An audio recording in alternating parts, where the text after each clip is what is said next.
બોટાદની અંદર Gujju collection opening તો થઈ ગયું, પણ તેમાં જોવા મળે આવડા મોટા હસ્તીઓ.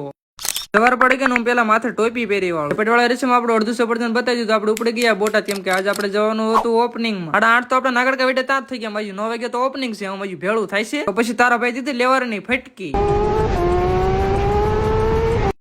ગામ બોર્ડ થી આપડી સીધી પધરામણી થઈ જાય બોટાદ. ગુજ્જુ કલેક્શન પકડી દે તો આપણને દેખાય છે પ્રદીપભાઈ નો ડુપ્લિકેટ.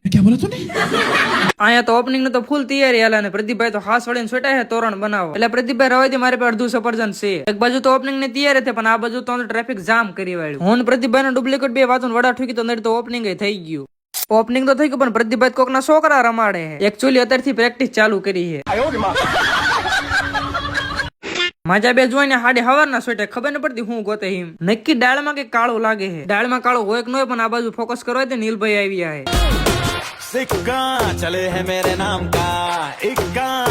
નીલભાઈ રામ રામ કરી વાળા ગોરભાઈ અમને કઈ નાખ્યા ચાંદલા. ગોરભા ચાંદલા કરે એટલે આપણને દેખાય છે પત્તુભાઈ નો ભતીજો. ગોળ ધાણા આવી જાય, આ બાજુ કઈક અલગ જ પાર્ટી હાલે. હજી તો કપડા દેવાની શરૂઆત થઈ, ત્યાં તો ભીડ તો જોવો. ગુજ્જુ કલેક્શન સૌથી પેલા ઘરા. અરે બાપ રે બાપ, ભીડ તો જોવો. જરા કોમેન્ટ કરો તો આ હસ્તીને કોણ કોણ ઓળખે. ગરદીમાંથી બહાર નીકળીને પેલો કામ આપણે કરવાનું હતું વનરાજભાઈ રામ રામ કરવા. હજી તો વનરાજભાઈ રામ કરતા આપણને દેખાય છે પુશ બટન વાળા ભાઈ. બપોરના 2 વાગી જાય, આ બાજુ મને ગળદી ન ખૂટતી. આ બાજુ પત્તુભાઈ પણ હાસ વળે છોટા ગ્રાહક ને કપડા દેવા. હું ગ્રાહક ને કપડા દેખાડતા હોય તમે ફોલો કરતા જાવ. હાલો, મારે તમને રોજ નો કહેવાનું હોય.